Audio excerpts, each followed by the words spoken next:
Radio pink city 100.3 FM program health issues, जहां हम लेके आते हैं आपके स्वास्थ्य संबंधित विषयों पे चर्चा। मौसम बदल रहा है, मौसम बदलने के साथ साथ कई बीमारियां भी आती हैं, इसलिए अपना ख्याल रखें। लेकिन ख्याल रखें घर में उन नन्हे मुन्नों का जो घर के फूल हैं और वो खिलते हैं तो पूरा घर महकता है कई बार, लेकिन कुछ ऐसी समस्याएं हो जाती हैं जो हमें बहुत ध्यान रखना होता है हमारे घर के नन्हे मुन्नों का। Yes, I am talking about the kids. और आज हम बात करने वाले हैं बच्चों के जो मिर्गी के दौरे होते हैं उन पे। और हमारे साथ हैं विशेषज्ञ डॉक्टर जूही गुप्ता, और जूही गुप्ता एमडी पेडियाट्रिक और DM paediatric neurology AIIMS new Delhi से हैं और जेके लॉन हॉस्पिटल में असिस्टेंट प्रोफेसर के पद पे हैं। मैम, बहुत बहुत स्वागत है आपका। धन्यवाद पंकज। मैम, बच्चों में मिर्गी के दौरे क्यों आते हैं? बहुत बहुत धन्यवाद पंकज इस अच्छे सवाल के लिए। तो मैं ये कहना चाहूँगी कि जब भी हम मिर्गी शब्द सुनते हैं तो हम सोचते हैं कि ये बीमारी बड़ों की है और शायद बच्चों में नहीं होती, या बहुत रेयरली किसी बच्चे में होती है। लेकिन ऐसा नहीं है, ये बच्चों में भी एक कॉमन बीमारी है। अगर हम डेटा देखें तो भारत देश में करीब 0.3 to 0.5% बच्चे, यानी 1000 में से 3 से 5 बच्चों में ये बीमारी हो सकती है। और अगर मैं सबसे कॉमन तरीके के दौरों की बात करूं तो जैसे आपने कहा कि मौसम बदल रहा है, ठंड का मौसम आ रहा है, तो ऐसे में बुखार से होने वाले दौरे जो कि बहुत कॉमन एंटिटी है, इनको फेब्राइल सीजर्स बोलते हैं। तो कई बच्चों को 6 महीने से 5 साल की उम्र के बच्चों में बुखार होने के बाद बच्चों को दौरे आ सकते हैं। इसके अलावा दौरे 1 या 2 दिन के जो नवजात शिशु होते हैं उस एज में भी दौरे आ सकते हैं, जिसके कई कारण होते हैं, जैसे कैल्शियम की कमी, शुगर की कमी हो जाना इतने छोटे बच्चों में, ऑक्सीजन की कमी हो जाना। और उसके बाद एक बीमारी होती है जो कि यूजुअली स्कूल गोइंग बच्चों में होती है, जिसको हम पत्ता गोभी वाला कीड़ा कहते हैं। कि कुछ खान पान से बच्चों को ये पत्ता गोभी वाला कीड़ा, जिसको न्यूरोसिस्टिसर्कोसिस बोलते हैं, इससे भी दौरे आ सकते हैं। और कई बार बच्चों को बाद में सिर में चोट लगने पर भी दौरे आते हैं। कई बच्चों को अनुवांशिकी यानी जेनेटिक कारणों के कारण दौरे आते हैं। और बहुत सारे बच्चों में दौरों का कारण नहीं पता लग पाता है। एक बहुत बड़ा तबका ऐसा रह जाता है जिसमें जांचों के बावजूद भी कोई कारण पे हम नहीं पहुंच पाते हैं। लेकिन अभिभावकों के लिए यह बात जानना बहुत ज़रूरी है कि दौरे या मिर्गी की समस्या पीडियाट्रिक एज ग्रुप, यानी बच्चों का जो एज ग्रुप है 1 दिन से लेकर 18 वर्ष तक का एज ग्रुप, इसमें भी होती है। और इनको पहचानना ज़रूरी है और इनका इलाज कराना ज़रूरी है। इनको समझ के हमें डॉक्टर के पास जाना चाहिए, ना कि झाड़ फूंक जैसे जो कॉमनली ये चीज़ें की जाती हैं उनमें समय नहीं व्यर्थ करना चाहिए। जी मैम, जैसे कि आपने अपनी बातचीत में भी कहा कि बड़ों में ये दौरे होते हैं और बच्चों में बहुत कम सुनने में को ऐसा आता है। किस तरीके से पहचाने कि छोटे बच्चा है, इसको ये जो सिम्टम दिख रहा है या ये जो जिस अवस्था में है ये दौरे की अवस्था है, किस तरीके से पहचाने? क्योंकि बच्चे को पहचानना बहुत ही ज़्यादा मुश्किल है। जी पंकज, आपने बहुत अच्छी बात कही, क्योंकि बच्चा बोल नहीं सकता, अपने मन के भाव नहीं बता सकता। तो मैं ये कहना चाहूँगी कि जब भी हम दौरा शब्द सुनते हैं तो हमारे मन में एक पिक्चर आती है जिसमें आंखें ऊपर चढ़ी हुई हैं या दांत भिचे हुए हैं, मुंह से झाग आ रहा है और हाथ पैर हिल रहे हैं। तो बच्चों में भी इस प्रकार के दौरे आ सकते हैं, बट बच्चों में और भी कई प्रकार के दौरे आते हैं जो कि इस तरीके के नहीं दिखते। सबसे पहले मैं बात करना चाहूँगी, एक दौरे आते हैं जिनको बोलते हैं झटके, और हमारी लैंग्वेज में इनको बोलते हैं इन्फेंटाइल स्पैजम्स। ये झटके 3 से 6 महीने से लेकर 1 साल तक के बच्चों में आ सकते हैं। इसमें यूजुअली कई बार ये बच्चा जब सो के उठता है तो झटका मारता है, अपने शरीर को इकट्ठा सा कर लेता है, आगे की तरफ या पीछे की तरफ झुक सकता है। और ये झटके कई बार एक ना आकर एक के बाद कई करीब 5 से 10 झटके ऐसे पड़ते हैं। तो ये अगर आपके बच्चे को कोई भी अजीब तरीके के झटके पड़ रहे हैं तो ये भी एक प्रकार का दौरा हो सकता है। दूसरी तरफ कई बार स्कूल गोइंग बच्चों में एक दौरे होते हैं जिनको एब्सेंसेस कहते हैं। बच्चा कुछ देर के लिए खो जाता है, कहीं देखने लगता है, कोई उसे बुलाता है तो वो ध्यान नहीं देता, देखने से लगता है कि ये बच्चा खोया खोया रहता है। और उसके बाद वो बच्चा ठीक हो जाता है और जो कर रहा होता है उसको करने लगता है। तो ये भी एक तरीके के दौरे हो सकते हैं। और कभी कभी दौरे पूरे शरीर में ना आकर एक हाथ, एक पैर या मुंह के एक हिस्से में आ सकते हैं। तो अगर ऐसी कोई भी एक्टिविटी हो रही है तो पेरेंट्स के लिए मैं एक छोटी सी टिप देना चाहूँगी कि आजकल सभी के पास स्मार्टफोन्स होते हैं। जब भी आपको शक है कि मेरे बच्चे को ये क्या अजीब सी हरकत हो रही है, तो आप होम बेस्ड वीडियो बनाइए उस चीज़ का। वीडियो में बच्चा पूरी तरह विजिबल होना चाहिए, लाइट जली होनी चाहिए जिससे वीडियो में क्लियरली दिख रहा हो, और उस वीडियो को लेकर आप अपने बच्चों के न्यूरो के डॉक्टर के पास जा सकते हैं। जी, बहुत अच्छा आपने बताया कि किस तरीके से हम टेक्नोलॉजी का यूज़ करके सही समय पे उस बच्चे का ट्रीटमेंट करवा सकते हैं। लेकिन मैम बात ये है, जैसे आपने कहा कि दौरे के जो होते हैं प्रकार होते हैं, किस तरीके के दौरे होते हैं या इनके क्या कोई टाइप्स भी होते हैं? जी जी पंकज, तो जैसा कि मैंने कहा, पहला टाइप होता है पूरे शरीर में आने वाला दौरा, जनरलाइज्ड दौरा, जो कि हम टिपिकली हम समझते हैं, जिसमें आंखें ऊपर हो जाती हैं, बच्चे के मुंह से झाग आ सकते हैं और पेशाब भी कभी कभी निकल सकता है। इनको पहचानना आसान होता है। दूसरे दौरे होते हैं फोकल सीजर्स, फोकल दौरे, यानी जो शरीर के एक भाग में आते हैं, एक हाथ, एक पैर या मुंह के एक हिस्से में, और इनमें कई बार बच्चे की जो कॉन्शियसनेस होती है, मतलब बच्चे का जो होशो हवास होता है, वो सही रहता है। तो कई बार ऐसा भी हो सकता है कि बच्चा खुद पेरेंट को बुलाए कि देखो मम्मी मुझे क्या हो रहा है। तो ऐसे में ये ना समझें कि क्योंकि बच्चा होश में है तो ये दौरा नहीं है, ऐसा नहीं है, हो सकता है वो फिर भी दौरा हो। तीसरा प्रकार स्पैज़म्स, यानी छोटे बच्चों में आने वाले झटके, ये भी एक तरीके के दौरे होते हैं।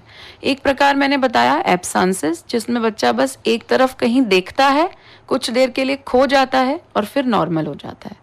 तो ऐसे कुछ प्रकार के दौरे बच्चों में आते हैं। जी, किस तरीके से पहचानें कि जो बच्चे में दौरा आ रहा है? अब आपने सिम्टम्स बता दिए कि अगर इन तरीके के दौरे होते हैं तो हमको पहचान कर लेनी चाहिए, लेकिन उस समय करना क्या चाहिए? That is the important point, क्योंकि कई बार क्या होता है कि हम इग्नोर भी कर देते हैं। जैसे कुछ बच्चा अच्छा है, थोड़ी देर खो गया, जैसे आपने लास्ट वाला जो दौरा बताया कि कुछ देर के लिए वो कहीं पे एक तरफ देखता है, थोड़ी देर बाद फिर वो नॉर्मल हो जाता है। तो ऐसी सिचुएशन में, ऐसे टाइम पे एज अ पेरेंट क्या करना चाहिए? जी, ये सवाल बहुत ज़रूरी है, खासकर कि हमारे देश के लिए, क्योंकि हमारे देश में कोई 911 जैसा कोई इमरजेंसी नंबर नहीं होता। इमरजेंसी केयर या फर्स्ट एड कई बार पास खड़े व्यक्ति को ही देनी पड़ती है, और बच्चों के केस में वो पास खड़ा व्यक्ति ज़्यादातर उनके पेरेंट्स या केयर गिवर्स होते हैं।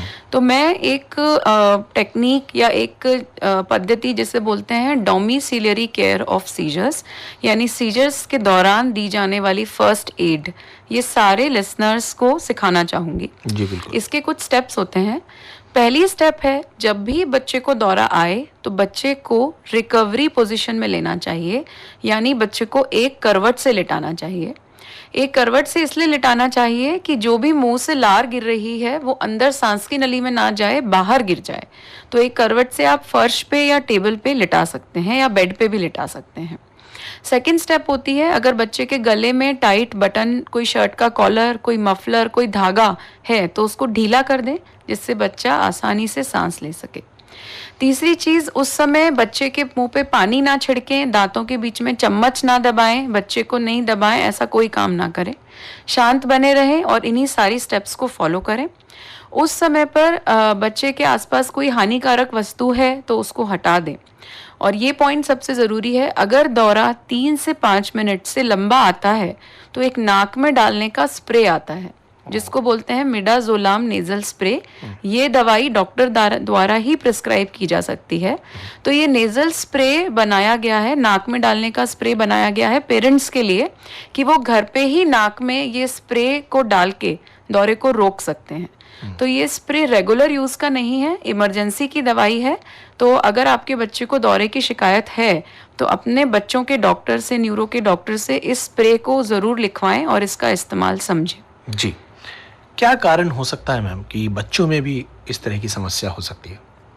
जी, बच्चों में कई प्रकार के कारण हो सकते हैं। जैसे कि अगर हम एक नवजात शिशु से शुरू करें तो कई बार नवजात शिशु जो हैं वो सही समय पर रोते नहीं हैं, देर से रोते हैं और उसके कारण उनके मस्तिष्क को, दिमाग को क्षति पहुंचती है, नुकसान पहुंचता है।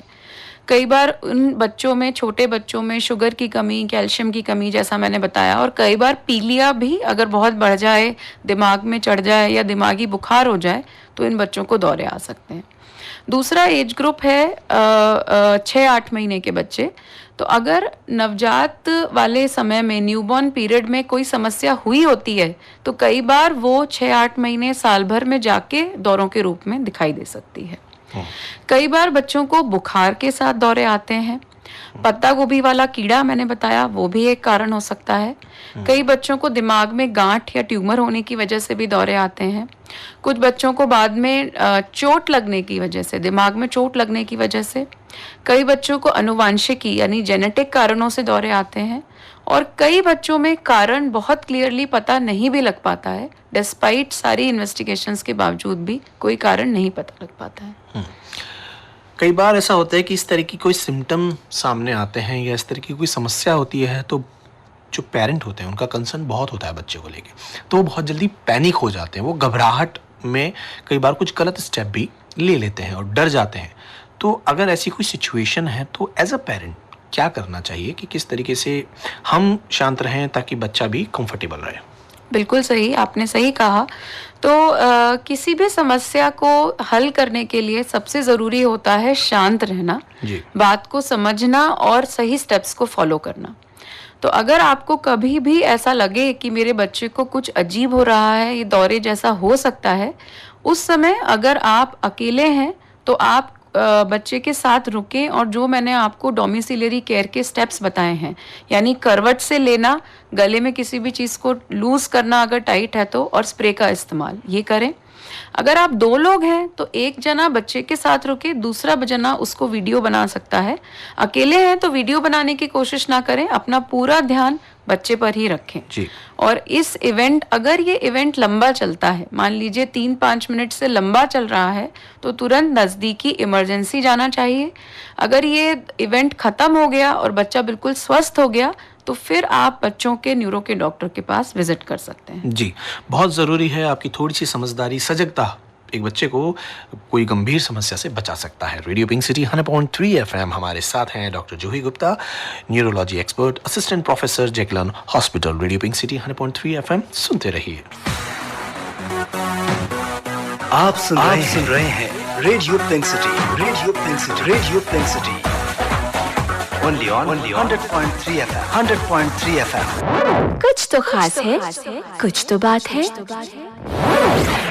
Radio pink city 100.3 FM program health issues, doctor Juhi Gupta, assistant professor, neurology department, SMS जैकलन हॉस्पिटल हमारे साथ हैं। मैम, कई बार क्या होता है कि इस तरह की जो समस्या आती है तो लोगों के मन में एक भ्रम होता है, कहीं ना कहीं उसको अंधविश्वास भी कहा जाता है कि इस तरह की समस्या होती है तो लोगों को लगता है कि हम झाड़ फूक से इसका इलाज करा लें। किस तरीके से इसका इलाज संभव है? तो मैं ये कहना चाहूँगी कि कोई भी बीमारी का इलाज तभी संभव है जब उस बीमारी को स्वीकारा जाए। जब पेरेंट्स, बच्चों के केस में पेरेंट्स इस बात को एक्सेप्ट करें, स्वीकारें कि हमारे बच्चे को समस्या है, हमारे बच्चे को दौरे आ रहे हैं और इसको इलाज की ज़रूरत है। बहुत बार हमारे देश में जो ट्रीटमेंट लैग होता है, मतलब बीमारी, दौरे शुरू होने से लेकर पहली दवाई मिलने तक, वो कई बार 6 महीने, साल भर और कभी कभी 2-3 साल भी होता है। और अगर ट्रीटमेंट लेट किया जाए तो रिस्पॉन्स उतना ही मात्रा में कम होता जाता है। तो इसका जो इलाज है वो सिंपल दवाइयाँ होती हैं जो कि गोलियों और सिरप के रूप में अवेलेबल होती हैं। इलाज बहुत ही आसान होता है, ज़रूरी होता है कि इनको समझना और डॉक्टर के पास पहुंचना। जो अंधविश्वासी जो टेक्निक्स अपनाई जाती हैं हमारे देश में, उनसे बच्चे को ना सिर्फ नुकसान हो सकता है, बल्कि ये जो दौरे होते हैं ये कई बार अगर लंबे चलें तो जानलेवा भी हो सकते हैं। तो अगर हम इन चीज़ों में अपना समय व्यर्थ करते रहेंगे, सही इलाज नहीं लेंगे, तो इससे बच्चे को नुकसान हो सकता है। तो अगर आपके बच्चे को दौरे हैं तो आप बच्चों के न्यूरो के डॉक्टर के पास जाएं और इसकी दवाइयाँ शुरू करें। ज़्यादातर बच्चों में दवाइयों से आराम पड़ जाता है, जिन बच्चों को दवाइयों से आराम नहीं पड़ता है उनके लिए कई और पद्धतियां हैं। जैसे एक पद्धति के बारे में बात करना चाहूँगी जिसको कहते हैं डाइटरी थेरेपी। यानी कुछ ऐसी डाइटरी थेरेपीज होती हैं, यानी खान पान के मेन्यू ऑप्शंस बच्चों को दिए जाते हैं पेरेंट्स को, जिनसे भी दौरे ठीक हो सकते हैं। तो 2-3 तरीके की होती हैं। एक होती है कीटोजेनिक डाइट, जिसका सबने नाम सुना है, जो कि लोग वेट लूज करने के लिए यूज़ करते हैं। एक्चुअली ये डाइटरी थेरेपी से बच्चों के दौरे का भी इलाज संभव है, लेकिन ये चीज़ पेरेंट्स खुद नहीं शुरू कर सकते घर पे। इसके लिए प्रॉपर कंसल्टेशन की ही ज़रूरत होती है। सेकेंड, एक एटकिंस डाइट होती है, एक लो ग्लाइसेमिक इंडेक्स डाइट होती है। कुल मिला के डाइटरी थेरेपी एक ऑप्शन होता है। एक ऑप्शन होता है एपिलेप्सी सर्जरी। जिन बच्चों के दौरे दवाइयों से कंट्रोल नहीं होते हैं और उनके ब्रेन में किसी एक ही हिस्से में समस्या होती है कि जिसको निकालने से दौरे ठीक हो सकते हो, तो ऐसे कुछ बच्चों में एपिलेप्सी सर्जरी भी की जाती है। और आजकल इन 2-3 ऑप्शंस के अलावा कुछ और नवीनतम टेक्निक्स जैसे vagal nerve stimulation, transcranial magnetic stimulation, ऐसी कुछ टेक्निक्स और भी आ गई हैं। कुल मिला के कई ऑप्शंस होते हैं बच्चों के दौरे के इलाज के। ज़रूरी है उनको समझना और डॉक्टर के पास जाना। आपने डाइट का भी एक ऑप्शन बताया, तो डाइट किस तरीके से हेल्पफुल होती है और किस तरीके की डाइट को, अगर हमारे श्रोताओं को आप बता पाएँ थोड़ा, कि किस तरीके से अगर हम स्टार्ट से ही थोड़ा सा डाइट को बैलेंस रखें, या इस तरह की सिम्टम्स को देखने के बाद अगर हमको लगता है कि इससे समस्या हो रही है, वैसे तो डॉक्टर से कंसल्ट करना चाहिए, लेकिन इनिशियल लेवल पे किस तरीके से डाइट को हमको एक फॉलो कराना चाहिए? ओके, तो ऐसा है कि अगर डाइटरी प्रिकॉशंस में समझाना चाहूँ पेरेंट्स को, तो एक प्रकार के दौरे मैंने बताए थे पत्ता गोभी वाला कीड़ा। तो अगर हम नॉर्थ इंडिया की बात करें तो नॉर्थ इंडिया में अगर स्कूल गोइंग एज के बच्चे को बिना बुखार के पहला दौरा आ रहा है, तो one of the most common cause, बहुत कॉमन कारण होता है ये पत्ता गोभी वाला कीड़ा। ये होता है गंदे पानी और खाने से। तो अगर ठेले पे रखी चीज़ें जैसे मोमोज, सैंडविच, बर्गर, ये चीज़ें अगर साफ तरीके से नहीं बनी हैं तो इन खाने या पानी से फैल सकता है ये कीड़ा। अगर बच्चा शौच के बाद हाथ नहीं धो रहा है या खाना खाने के पहले हाथ नहीं धो रहा है, तो इन सब चीज़ों से भी ये कीड़ा हो सकता है और उससे ये दौरे। तो साफ सफाई बरतनी चाहिए, बैलेंस डाइट लेनी चाहिए। हाँ, जो दौरे के लिए मैंने कीटोजेनिक डाइट की बात की, वो डाइट तो एक्सपर्ट्स के द्वारा ही दी जाती है, तो वो आप घर पे करने की कोशिश ना करें। जैसे चीनी कम करना, फैट की मात्रा बढ़ाना, ऐसा कोई भी काम घर पे खुद ना करें। मैम, हाइजीन का भी आपने जिक्र किया, किस तरीके से उसको मेंटेन करें, क्योंकि छोटे बच्चों के साथ थोड़ा सा पेरेंट के लिए बहुत स्ट्रगल सा होता है कि बहुत प्रॉपर तरीके से हाइजीन रखना। तो किस तरीके से हाइजीन रखा जाए ताकि जो है बच्चा इन्फेक्टेड ना हो? ये बहुत ही अच्छा सवाल पूछा, और कोविड का समय अभी ख़त्म नहीं हुआ है, तो उसके चलते और अभी फेस्टिवल सीज़न आ रहा है, तो उसमें ये सवाल बहुत ही ज़रूरी है। तो सबसे पहले तो मैं कहना चाहूँगी कि जो टॉडलर एज ग्रुप है, यानी 1 से 3 साल के बच्चे या जो बच्चे घुटने के बल चलते हैं, इनमें बहुत ज़्यादा सफाई का ध्यान रखना संभव नहीं है और बहुत ज़्यादा ये हमें करना भी नहीं चाहिए। इट इज़ इम्पॉर्टेंट कि बच्चे नॉर्मल अपनी रूटीन दिनचर्या जिएं और जो नॉर्मल एक्सपोजर जर्म्स के लिए होता है उतना हो, जिससे कि बच्चों की इम्यूनिटी डेवलप हो, और इससे दौरों का कोई संबंध नहीं है। जो प्री स्कूल एज ग्रुप है, यानी 3 to 5 years या अर्ली स्कूल एज ग्रुप है, उसमें ये चीज़ें ज़रूरी हैं। तो बच्चों को शौच के बाद हाथ धोना चाहिए, खाना खाने से पहले और बाद में हाथ धोना चाहिए, बाहर से कहीं आके साबुन पानी से हाथ धोने चाहिए। सबसे इम्पॉर्टेंट चीज़ ये होती है कि साबुन और पानी से हाथ धोना सबसे अच्छा तरीका होता है हाथों को साफ करने का, बजाय कि सैनिटाइज़र या किसी कपड़े से पोंछने से बेहतर है आप सिंपली साबुन पानी से बच्चे के हाथ धुला सकते हैं। जी, थोड़ा सा समझदारी और थोड़ी सी सजगता बहुत चीज़ों से आपको बचा सकती है।